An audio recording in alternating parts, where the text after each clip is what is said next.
Chinese policymakers are stepping up efforts to boost spending on services at home to drive more growth. One sector they're turning to is the silver economy. CNA's Tan Zihui with this report as part of our week-long deep look into China ahead of its most important annual meetings, the Two Sessions. Happier and healthier times before Miss Zhou's father contracted a rare form of cancer affecting a small gland above the kidney.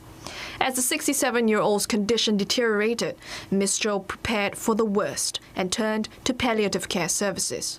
通过2位社工老师的前期沟通，充分的了解生病的历程和背景，还有需要就是我们作为家属的一些诉求，跟我们设计了有家庭仪式的这种交流。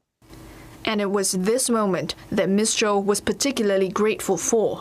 我说对不起，我爱你。 就是有生以来第一次说，我觉得，这种支持是如果没有社工的帮助，我是启动不了的。 As China's population continues to age, its healthcare needs have become more complex, boosting demand for specialist services such as palliative care. Currently, those above the age of 60 account for about 23% of the total population. By 2035, this group is predicted to reach 30% or more than 400 million. Reports suggest a gap in the palliative care sector, with less than 3% of patients having access. They cite a lack of trained professionals as one of the reasons. 那就深切地感受到，就是我们说进一步变得专业化，然后能够很有能力的去应对、去帮助患者的，在这一块上的，我们说再往上走的话，其实是有难度的，因为中国大陆目前还没有缓和医疗的这个学科。 所以我们还没有在国内系统学习这个学科的机会。 Amid the growing pressure, Dr. Qin's employer, Beijing Haidian Hospital, tapped Singapore's Tan Tock Seng Hospital and philanthropic organization Lian Foundation through a 3-year program, under which more than 1,000 Chinese healthcare professionals from at least 18 medical institutions will be trained through on-site and online workshops, which includes areas such as symptom relief and therapeutics.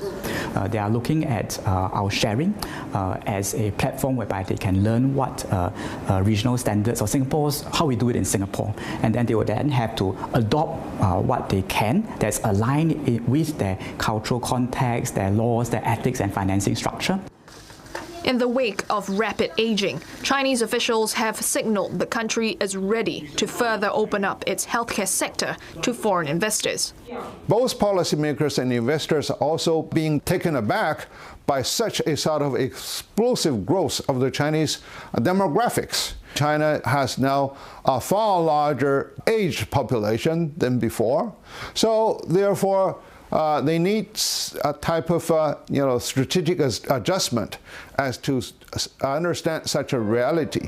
Senior homes now to the tomb yard. So there is a large potential that needs to be further tapped.